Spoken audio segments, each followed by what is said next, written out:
10 जून और स्वागत है आप सभी का करंट अफेयर्स के एमसीक्यू सेशन में। तो चलिए स्टार्ट करते हैं आज का ये सेशन।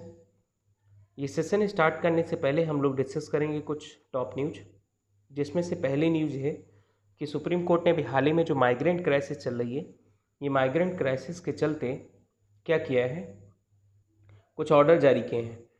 हम लोग जानते हैं कि कोरोना वायरस के चलते जो माइग्रेंट क्राइसिस प्रेजेंट टाइम पर चल रही है, ये आज़ादी के बाद मुझे लगता है ये सबसे बड़ी क्राइसिस है। तो अभी हाल ही में सुप्रीम कोर्ट के कुछ आदेश आए हैं, इन पर हम लोग डिटेल से चर्चा करेंगे। इसके अलावा सेकेंड न्यूज़ ये है कि वर्ल्ड लीडर जो है, वर्ल्ड लीडर्स, ये पहली बार यूनाइटेड नेशन जनरल असेंबली की जो मीटिंग होती है हर साल सितंबर मंथ में न्यूयॉर्क में, यहाँ पर मीटिंग नहीं करेंगे। ठीक है, ये न्यूज़ है, इसके बारे में भी हम लोग डिटेल से चर्चा करेंगे। इसके अलावा आप एग्जाम साला को फॉलो कर सकते हैं अभी तक अगर आपने फॉलो नहीं किया है वेरे सोशल मीडिया साइट्स पर, जैसे कि टेलीग्राम से, इंस्टाग्राम और फेसबुक, जहाँ पर मिलेंगे आपको डेली अपडेट। और ये अपडेट आपके एग्ज़ाम के पॉइंट ऑफ व्यू से काफ़ी इंपॉर्टेंट होते हैं। तो चलिए हम लोग बढ़ते हैं अगले चरण पर, और अगले चरण में हम लोग डिस्कस करते हैं कुछ स्टैटिक क्वेश्चंस। और ये स्टैटिक क्वेश्चंस आपको अटेम्प्ट करने हैं कमेंट सेक्शन में, फटाफट इन्हें अटेम्प्ट करिए। तो पहला क्वेश्चन है आपसे कि एजुकेशन डेवलपमेंट इंडेक्स, इसकी रिपोर्ट कौन पब्लिश करता है, ये आपको बताना है, इसका ऑर्गेनाइजेशन का नाम। ठीक है, इसकी रिपोर्ट कौन पब्लिश करता है। सेकेंड क्वेश्चन में आपको ये बताना है कि world wild life crime report, world wild life crime report ये किसके द्वारा जारी की जाती है, इसको आपको बताना है। और थर्ड क्वेश्चन में आपको बताना है कि केडी सिंह बाबू स्टेडियम ये कहाँ पर स्थित है, ये आपको बताना है। बढ़ते हैं अगले क्वेश्चन पर, यानी क्वेश्चन नंबर 4 में। तो आपको ये बताना है कि Indian institute of remote sensing ये कहाँ पर है। ठीक है, इसको आपको बताना है। आगे बात करेंगे डीआर कांगो के, आपको कैपिटल कहाँ पर है, कैपिटल क्या है, ये आपको बतानी है। ठीक है, तो फटाफट 5 क्वेश्चन ये अटेम्प्ट करिए कमेंट सेक्शन में, जिसका डिस्क्रिप्शन हम लोग देखेंगे वीडियो के एंड में। इस वीडियो के अगले चरण में हम लोग डिस्कस करते हैं कुछ एमसीक्यू। पहला एमसीक्यू जिसमें आपसे पूछा है कि अर्पित का फुल फॉर्म क्या होता है। तो देखिए, अर्पित का फुल फॉर्म होता है airborne rescue pod for isolated transportation. क्या है, देखो, जो हाई एल्टीट्यूड एरिया है, अधिक ऊंचाई वाले स्थान है, वहाँ पर कोविड-19 के पेशेंटों को रिमोट प्लेसेस पर रिलीफ पहुँचाने के लिए एयरफोर्स ने ये अर्पित डेवलप्ड प्रोग्राम एक लॉन्च किया है। और ये एयरफोर्स क्या करेगा, वहाँ पर जाके जो अधिक ऊंचाई वाले एरिया है वहाँ पर वेंटिलेशन प्रोग्राम को चलाएगा। ये एक तरीके का मॉनिटरिंग इंस्ट्रूमेंट है जिसमें सारे इक्विपमेंट्स लगे हुए हैं। इसका नाम क्या है, अर्पित। ठीक है, ये चीज़ याद रखना है आपको, ये एयरफोर्स का एक इनिशिएटिव है। ठीक है, अर्पित जो हाई एल्टीट्यूड एरिया पर कोविड-19 के पेशेंटों को रिलीफ पहुंचाने के लिए तैयार किया गया। आगे बात करेंगे यानी क्वेश्चन नंबर सेकंड में। तो क्वेश्चन नंबर सेकंड में आपसे पूछा है कि अभी हाल ही में union minister of personal and public grievances ने, इन्होंने अभी हाल ही में कौन सी बेंच अटेंड की है, किसके लिए, सेंट्रल एडमिनिस्ट्रेटिव ट्रिब्यूनल की for the union territory of Jammu Kashmir and Ladakh. सबसे पहले हम लोग जान लेते हैं ये CAT क्या है, यानी सेंट्रल एडमिनिस्ट्रेटिव ट्रिब्यूनल क्या है। देखिए, हमारे कॉन्स्टिट्यूशन के अकॉर्डिंग आर्टिकल 323 यानी 323A के अकॉर्डिंग सेंट्रल एडमिनिस्ट्रेटिव ट्रिब्यूनल्स गठित की जाती है। ठीक है, इसके गठन का प्रावधान दिया है इस आर्टिकल में। तो हम लोग जब बताते हैं इसमें क्या है कि जो अभी हाल ही में बेंच अटेंड की गई है 18th बेंच, इसका मेन पर्पज होगा कि जम्मू कश्मीर और लेह लद्दाख में जो गवर्नमेंट एम्प्लॉयज़ हैं इनके केसेस को रिजॉल्व करना, और जो हमारे कोर्ट हैं, कोर्ट पर बर्डन को रिड्यूस करना। इसीलिए ये अभी हाल ही में बेंच अटेंड की गई है। बात करेंगे आगे यानी क्वेश्चन नंबर 3 पर। तो क्वेश्चन नंबर 3 में आपसे पूछा है कि अभी हाल ही में यूनियन मिनिस्टर हैं जितेंद्र सिंह, इन्होंने अभी हाल ही में कोविड-19 के पेशेंटों के लिए एक इंडिया का first physiological parameter monitoring system launch किया है। और इसका नाम क्या है, ये आपको बताना है। तो देखिए, इसका नाम है कोविड बीप।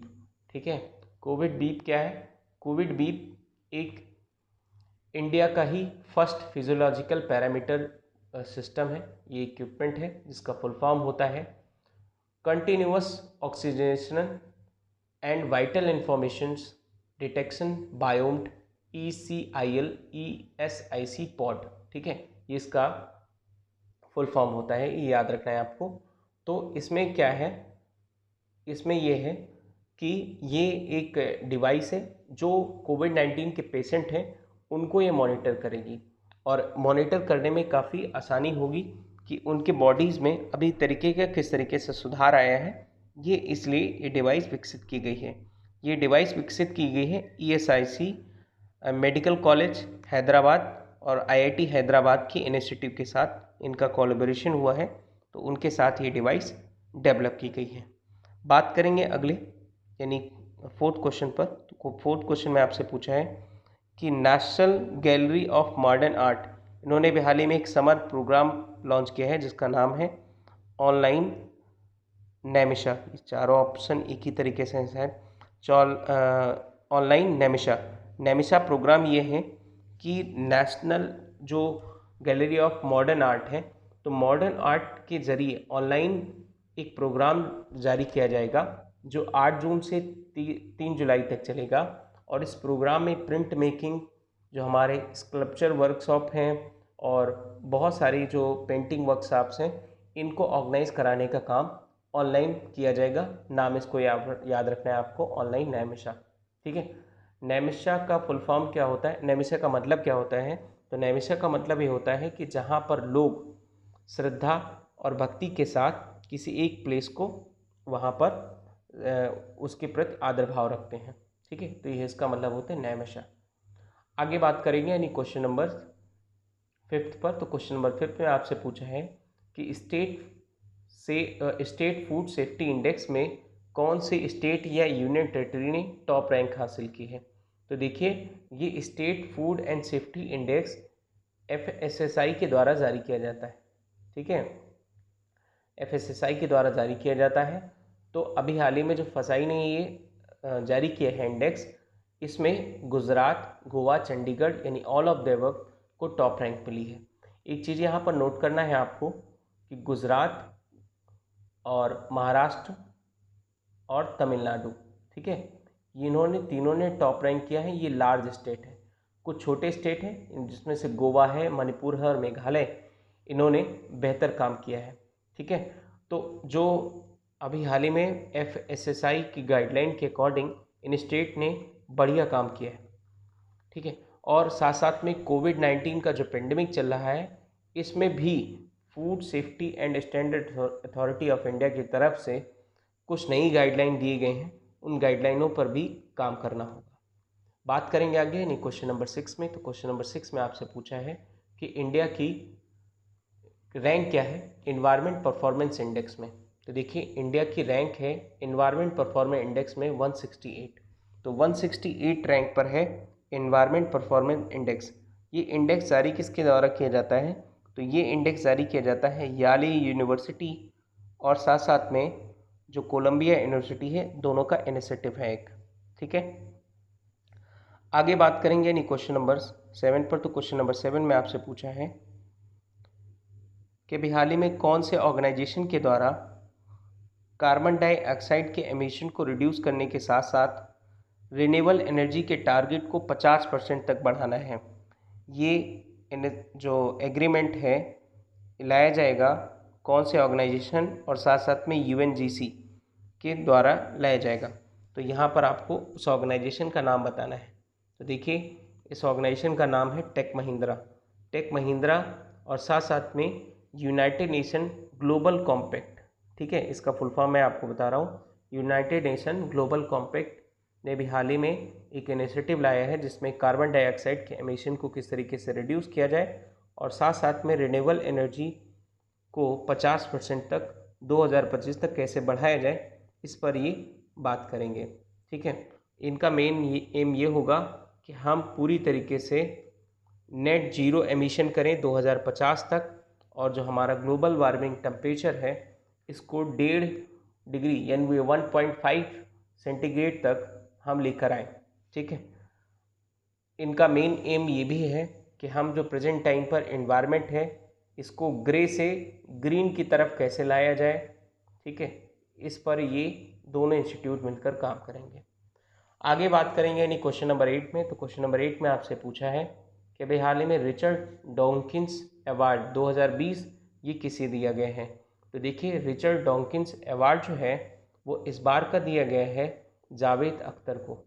जावेद अख्तर ने कि 2020 का जो पुरस्कार दिया गया है इन्हें इसलिए दिया गया है कि इन्होंने रिलीजियस प्रिंसिपल और ह्यूमन प्रोग्रेस साथ साथ में सेकुलरिज्म पर बहुत बेहतर काम किया है, इसलिए इन्हें ये दिया गया है अवार्ड। तो हम लोग बात करेंगे यहाँ पर रिचर्ड डॉकिंस की। देखिए ये एक साइंटिस्ट थे जो ऑक्सफोर्ड यूनिवर्सिटी में थे और इन्होंने क्या किया था, इन्होंने बहुत बेहतर काम किया था। एक बेस्ट सेलिंग ऑथर भी थे, साथ साथ में एक साइंटिस्ट भी थे। इन्होंने सेकुलरिज्म्स या फिर ह्यूमन चीज़ों पर, ह्यूमन थिंकिंग पर, ह्यूमन डेवलपमेंट पे काफ़ी बेहतर काम किया था। तो इनकी याद में ये अवार्ड दिया जाता है। ठीक है, बात करेंगे हम लोग नेक्स्ट क्वेश्चन पर, यानी क्वेश्चन नंबर 9 में। तो क्वेश्चन नंबर 9 में आपसे पूछा है कि हाल ही में कौन से इंस्टीट्यूट ने 5,683 करोड़ रुपए का एक जियो प्लेटफॉर्म में जो है स्टेक लिया है, हिस्सेदारी ली है। ये हिस्सेदारी 1.16% की होगी। ठीक है, तो कौन से इंस्टीट्यूट ने हिस्सेदारी अभी ली है? देखिए पिछले 1.5 महीनों में जियो प्लेटफॉर्म में ये 8वां इन्वेस्टमेंट है, यानी ये 8 कंपनियों ने लगातार इन्वेस्टमेंट कर चुके हैं। तो हम लोग इस पर चर्चा कर चुके हैं ऑलरेडी कि इंडिया में जो इन्वेस्टमेंट आ रहा है वो इन्वेस्टमेंट सिर्फ और सिर्फ, यानी जो पहली की कंपनी बन चुकी हैं, ब्राउनफील्ड कंपनी है। ठीक है, ब्राउनफील्ड इन्वेस्टमेंट आता है पहले की बनी कंपनियों में। नई कंपनियों में अब इन्वेस्टमेंट नहीं आ रहा है, या हम कह सकते हैं कि नई कंपनियां अभी तक इंडिया में इन्वेस्ट नहीं कर रही हैं, सिर्फ पुरानी कंपनियों में बेहतर इन्वेस्टमेंट हो रहा है। तो इनमें से सही ऑप्शन क्या है? ये है फर्स्ट ऑप्शन, ये आबू धाबी इन्वेस्टमेंट अथॉरिटी है। इसका फुल फॉर्म लिख लीजिएगा आप, आबू धाबी इन्वेस्टमेंट अथॉरिटी। आपके लिए बेहतर एक तरीका बताता हूँ, आप पेपर पे पेन बनाइए। जियो प्लेटफॉर्म पे पिछले 1.5 महीनों में जिन्होंने इन्वेस्टमेंट किया है, कितना परसेंट इन्वेस्ट किया है, इसको कहीं पर आप लिख लीजिएगा। तो ये आपके लिए काफ़ी हेल्पफुल होगा आपके एग्ज़ाम के पॉइंट ऑफ व्यू से। आगे बात करेंगे यानी क्वेश्चन नंबर 10 पर। तो क्वेश्चन नंबर 10 में आपसे पूछा है कि कौन सी जगह के साइंटिस्ट ने अभी हाल ही में मैग्नेटोक्लोरिक एक मटेरियल डेवलप किया है, और ये मैग्नेटोक्लोरिक ये मटेरियल कैंसर की ट्रीटमेंट के लिए यूज हो सकता है। ठीक है, तो अभी हाल ही में देखिए international advance research centre for powder metallurgy and new materials यानी ARCI के साइंटिस्टों ने मैग्नेटोक्लोरिक मटेरियल डेवलप किया है, और ये डेवलप माना जाता है कि मैग्नेटिक फील्ड को रिमूव करने में काफ़ी बेहतर है, और साथ साथ में जो हमारा कैंसर है, कैंसर के ट्रीटमेंट के लिए भी ये काम आ सकता है। ठीक है, तो ये काफ़ी अच्छा एक डेवलपमेंट है। आगे बात करेंगे क्वेश्चन नंबर 11 में। तो क्वेश्चन नंबर 11 में आपसे पूछा है कि वर्ल्ड एज आर्चरी फील्ड चैंपियनशिप इसको पोस्टपोन कर दिया गया है। तो कब तक पोस्टपोन कर दिया गया था? 2020 में होना था, तो ये पोस्टपोन कर दिया गया है 2022 तक। ठीक है, यहाँ पर याद रखना है आपको 2022 तक इसको क्या कर दिया गया है? पोस्टपोन कर दिया गया है। ठीक, अब यहाँ पे आपको ये बताना है कि नेशनल फील्ड, एक क्वेश्चन मैं आपसे पूछ रहा हूँ, नेशनल फील्ड आर्चरी एसोसिएशन इसका हेडक्वार्टर कहाँ पर है और इसका इस्टेब्लिशमेंट कब हुआ था, ये आपको ज़रा कमेंट सेक्शन में बताइएगा। आगे बात करेंगे यानी क्वेश्चन नंबर 12 पर। तो क्वेश्चन नंबर 12 में आपसे पूछा है कि वर्ल्ड ब्रेन ट्यूमर डे ये कब सेलिब्रेट किया जाता है? वर्ल्ड ब्रेन ट्यूमर डे ये कब सेलिब्रेट किया जाता है? तो देखिए ये सेलिब्रेट किया जाता है हर साल 8 जून को। ठीक है, यहाँ पर याद रखना है 8 जून को। देखिए अभी हर दिन कोई ना कोई डे ज़रूर होता है, एक एक दिन में 2 डे होते हैं, 3 4 दिन, तो सारे आपको याद रखने की ज़रूरत है नहीं, बस आपको यहाँ पर एक नज़र दौड़ा लेनी है कि कौन सा दिन होता है। आपको याद रहे तो ठीक, अगर एक बार आपने पढ़ा है तो एग्ज़ाम में आप आसानी से उसको क्या कर पाएंगे? एलिमिनेट कर पाएंगे। बस आपको यहाँ पर एक चीज़ याद रखनी है। ठीक है, तो वर्ल्ड ब्रेन ट्यूमर डे कब सेलिब्रेट किया जाता है? याद रखना है आपको 8 जून को सेलिब्रेट किया जाता है। ठीक है, आगे बात करेंगे यानी क्वेश्चन नंबर 13 पर। तो 13 में आपसे पूछा है कि मुख्यमंत्री शहरी पथ व्यवसायी उत्थान योजना, ये योजना किसके द्वारा लॉन्च की गई है? तो देखिए ये योजना लॉन्च की गई है मध्य प्रदेश सरकार के द्वारा। ठीक है, यहाँ पर आप लिख लीजिएगा मुख्यमंत्री शहरी व्यवसायी उत्थान शहरी पथ व्यवसायी उत्थान योजना मध्य प्रदेश सरकार के द्वारा लॉन्च की गई है। इसमें होगा क्या कि जो स्ट्रीट वेंडर्स हैं, जो सड़कों पर लगाने वाले दुकानदार हैं, उनको ये योजना के अंतर्गत कुछ अमाउंट दिया जाएगा ताकि वो क्या करें, अपना बिजनेस चला सकें। वर्किंग कैपिटल 10,000 रुपये प्रोवाइड की जाएगी। जी हाँ, 10,000 रुपीज़ वर्किंग कैपिटल उनको प्रोवाइड की जाएगी। आगे बात करेंगे यानी क्वेश्चन नंबर 14 में। तो क्वेश्चन नंबर 14 में आपसे पूछा है कि अभी हाल ही में कौन सी स्टेट ने मेघ संदेशा और वरुण मित्रा एक ऐप लॉन्च किया है। ये ऐप है रियल टाइम इंफॉर्मेशन पाने के लिए, किसकी? वेदर की रियल टाइम इंफॉर्मेशन पाने के लिए ये ऐप लॉन्च किया है। ठीक है, तो देखिए सबसे पहले हम लोग बात करते हैं मेघ संदेशा की। तो मेघ संदेशा जो है वो क्या करेगा, रेनफॉल, फ्लडिंग्स, इन सभी की इंफॉर्मेशन देगा। ठीक है, तो ये रियल मैप भी बताएगा कि हमारे यहाँ पर जो रियल मैप है कि किस तरीके से आप कहाँ पर मूव हो सकते हैं, इसके लिए भी ये ऐप बताएगा। तो ये लॉन्च किया है किसने? ये लॉन्च किया है कर्नाटका ने। आपको यहाँ पर याद रखना है कि मेघ संदेशा और Varun Mitra app real time information, weather, rainfall, flooding वगैरह के लिए इन्फॉर्मेशन देगा रियल टाइम पर। बात करेंगे अगले क्वेश्चन पर, यानी क्वेश्चन नंबर 15 में आपसे पूछा है कि हाल ही में कौन से स्टेट ने एक प्लांटेशन के लिए एक प्रोग्राम लॉन्च किया है जिसका नाम है थैंक मॉम। थैंक मॉम का मतलब है कि हम ज़्यादा से ज़्यादा प्लांटेशन करें और हमारी जो बायोडाइवर्सिटी है, जो इन्वायरमेंट है, इसको हम कितनी अच्छी तरीके से बनाए रखें, कंजर्व करें और इसको बढ़ाएं। तो इसका आपको नाम याद रखना है। मध्य प्रदेश ने ये थैंक मॉम एक प्रोग्राम लॉन्च किया है जिसका मेन एम होगा कि हम प्लांटेशन को बढ़ावा दें। जो हमारे गवर्नमेंट एम्प्लॉइज़ हैं उनसे एक ख़ास अपील रहेगी कि मध्य प्रदेश सरकार के द्वारा कि वहाँ पे प्लांटेशन को ज़्यादा से ज़्यादा अपने एरिया में बढ़ाया जाए। ठीक है, तो आज के 15 क्वेश्चन ये थे। अब हम लोग चर्चा कर लेते हैं उन क्वेश्चंस पर जो मैंने आपको अटेम्प्ट करने के लिए दिए थे। आई होप आप सभी ने अटेम्प्ट कर लिए होंगे। तो पहला क्वेश्चन मैंने आपसे पूछा था कि एजुकेशन डेवलपमेंट इंडेक्स किसके द्वारा जारी किया जाता है। तो देखिए एजुकेशन डेवलपमेंट इंडेक्स जारी किया जाता है यूएनडीपी के द्वारा। ठीक है, यूएनडीपी के द्वारा ये इंडेक्स जारी किया जाता है। अगर हम बात करें यूएनडीपी की, तो UNDP United Nation Development Programme, देखिए ये प्रोग्राम जो है स्टार्ट हुआ था इन द ईयर ऑफ 1965। यहाँ पर याद रखना है यूनाइटेड नेशन का एक प्रोग्राम है जो 1965 में लॉन्च कर दिया गया था, नॉलेज, एक्सपीरियंसेस वगैरह को पूरे कंट्रीज वर्ल्ड में मॉनिटर करने के लिए। ठीक है, आगे बात करेंगे यानी world wild life crime report. World wild life crime report किसके द्वारा जारी किया जाता है? तो देखिए ये जारी किया जाता है United nation office on drugs and crimes. यहाँ पर लिख लीजिएगा United Nations office drugs and crimes.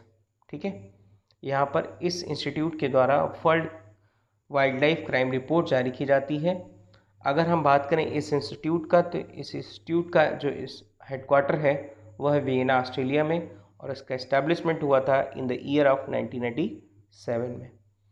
अगले क्वेश्चन पर बढ़ते हैं यानी क्वेश्चन नंबर 3 पर। तो क्वेश्चन नंबर 3 में आपसे पूछा है कि केडी सिंह बाबू स्टेडियम कहाँ पर है। तो ये है लखनऊ में, ये याद रखना है आपको। ठीक है, अभी अच्छा एक क्वेश्चन बताइएगा, जो प्रेजेंट टाइम पर लखनऊ में एक नया क्रिकेट स्टेडियम बना है, तो उस नए क्रिकेट स्टेडियम का क्या नाम है, ज़रा इसे कमेंट सेक्शन में मेंशन करिएगा। आगे बात करेंगे यानी क्वेश्चन नंबर 4 में आपसे पूछा है कि Indian institute of remote sensing ये कहाँ पर है। तो Indian institute of remote sensing ये है प्रेजेंट टाइम पर देहरादून में, ये याद रखना है आपको, देहरादून।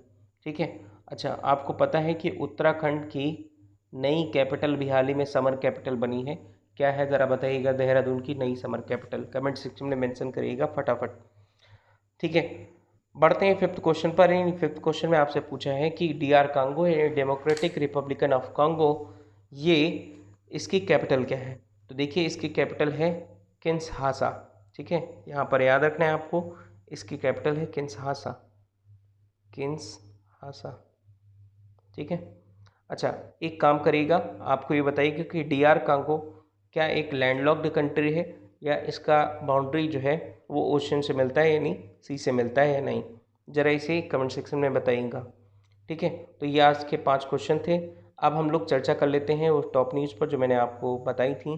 पहली न्यूज़ है, सुप्रीम कोर्ट ने भी हाल ही में माइग्रेंट क्राइसिस के लिए कुछ ऑर्डर दिए हैं स्टेट गवर्नमेंट और सेंट्रल गवर्नमेंट को।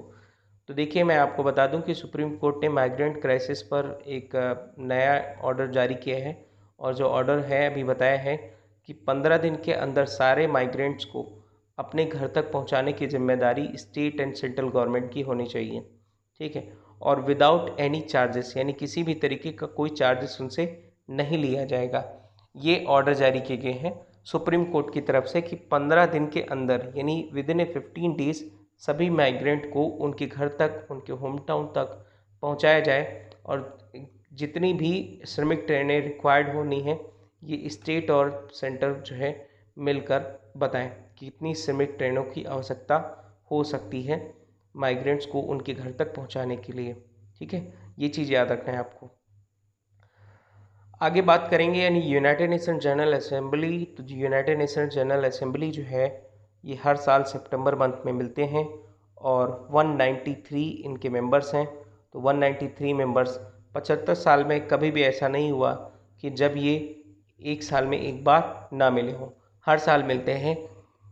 लेकिन पहली बार ऐसा होगा कोविड-19 के चलते कि कोई भी यूनाइटेड नेशन जनरल असेंबली की मीटिंग को अटेंड नहीं करेगा। ठीक है, तो ये थे आज के इन्फॉर्मेशन। ऐसी इन्फॉर्मेशन के लिए एग्ज़ाम साला को फॉलो करते रहिए। Thank you so much.